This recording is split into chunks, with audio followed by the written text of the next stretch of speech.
that it? All right, I'm scared right now. Cam Newton is a giant human being. A 6'5" frame, Peter. On top of that, and for those of you who are listening on radio or podcast, Cam Newton's workout video that he posted yesterday, shirtless.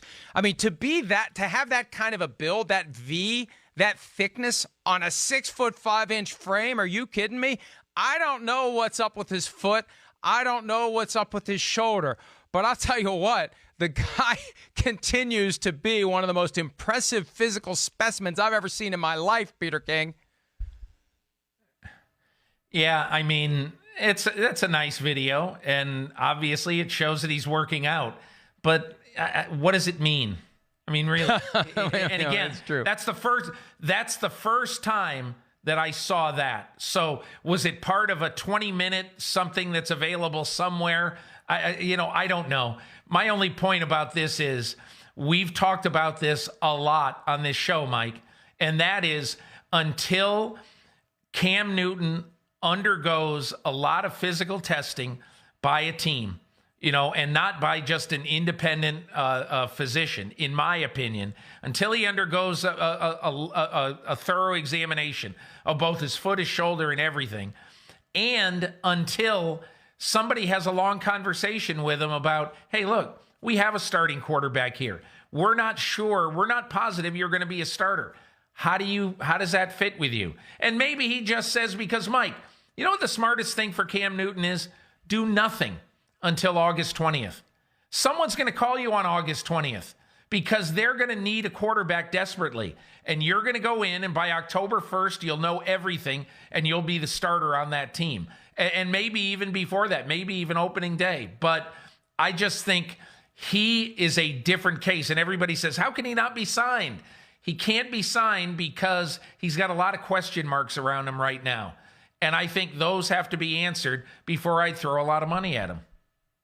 When you talk about Cam Newton, Peter, I get the impression that you think there is no clear starting job for him out there anywhere. I think the Chargers, again, if you can check him out and give him your own physical, not that bogus on the way out the door Carolina Panthers physical that they wanted him to pass and he wanted to pass. That means nothing as it relates to the physical that will be administered by a team that may sign him. If he can pass that physical, is he not an immediate upgrade over Tyrod Taylor for two reasons? One, football. Two, business. And the business is every bit as important when you're opening a new stadium and you can't fill it up with your own fans.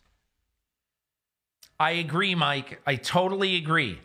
All I know is that everybody who knows Anthony Lynn tells me that, and he's not just saying this, that he not only is going forward with Tyrod Taylor, but he's excited about going forward with Tyrod Taylor. So I'm not arguing with you. Tyrod Taylor is not better than Cam Newton. We know that. But Tyrod Taylor knows this offense. He knows this team. He knows his people. In what is sure to be a very abbreviated offseason, Anthony Lynn looks at it, in my opinion, and this might change, but I think he looks at it and he says, this guy who we know and who's been in our system gives us a better chance this year than the guy who we don't know who's going to have a very abbreviated offseason with us. So that's the logic there. I'm not saying that it's the smartest decision. I'm saying that's what I believe Anthony Lynn is thinking.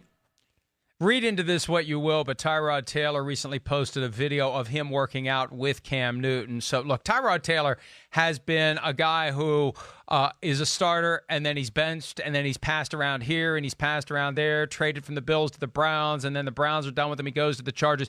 And the guy has had a decent career. I just firmly believe that if Cam Newton's healthy, he's one of the top 10 quarterbacks in the NFL, which would put him ahead of Tyrod Taylor. Let me ask you this, Peter. Because I saw Stephen A. Smith make this argument the other day, and I usually disagree with pretty much everything Stephen A. Smith says, but he's right on this one. The Panthers held on to Cam Newton for so long that it complicated his ability to land somewhere else. And I know what the Panthers were doing, right? Think back to early February, right after the Super Bowl. They released Greg Olsen. No questions asked. He's free and clear. He's able to go sign with another team. He lands with the Seahawks well before free agency begins. They kept Cam Newton.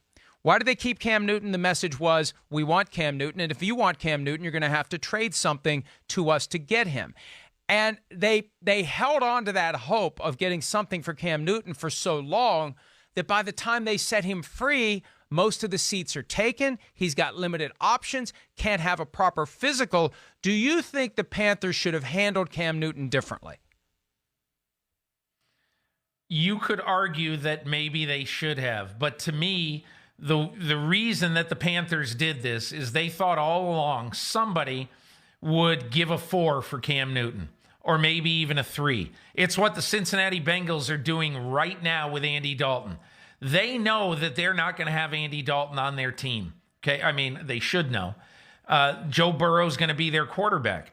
But they're not releasing him because they want somebody. Bill Belichick, Dave Caldwell in Jacksonville, they want somebody to give a 3 or a 4 for Andy Dalton. And I don't think anybody is going to do that. So you try to do what you can. Is anybody going to give anything for Greg Olsen? I doubt it sincerely. He's old. He's been hurt a lot. He's flirting with TV. Why would you give up something? If he's on the street, maybe we'll take him and we'll see what happens. Cam Newton is a different story. And so I would have done what Carolina did, even though it's probably unfair to Cam Newton. And here's the thing. They had the right to do it. That doesn't make it right per se. But this is one of the reasons why it's important to build into these contracts a trigger that forces a team to make an early decision. That's why Todd Gurley was cut last Thursday by the Rams. And I'm still astounded there are people who think that Todd Gurley was mistreated. He got $46 million over 5 years. If they hadn't signed him to a second contract, $49 million. He would have gotten $23 million if they had treated him the way the Chargers treated Melvin Gordon by never giving him a second contract. The point is this: you put the devices in the contracts every year, not just the first 2 or 3.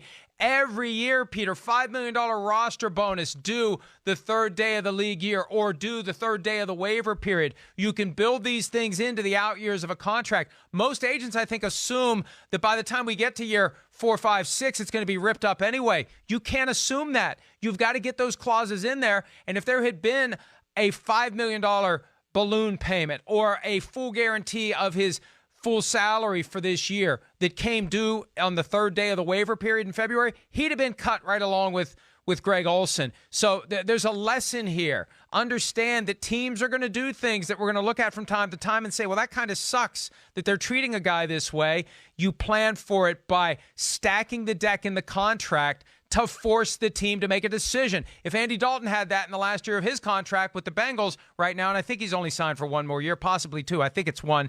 But if he had that language that would have made, if it would have made the salary guaranteed by the first day of the league year, he'd have been cut a long time ago. And so, look, we can say that the Panthers should have treated Cam Newton better. We can say the Bengals should be treating Andy Dalton better. The bottom line is there's a way to counter this. You build it into the contract to force the team to make a decision early. You should have been an agent. No, thank you. No, thank you. Hi, I'm Mike Tirico, and thanks for watching. Make sure to hit subscribe for the latest news and highlights from NBC Sports.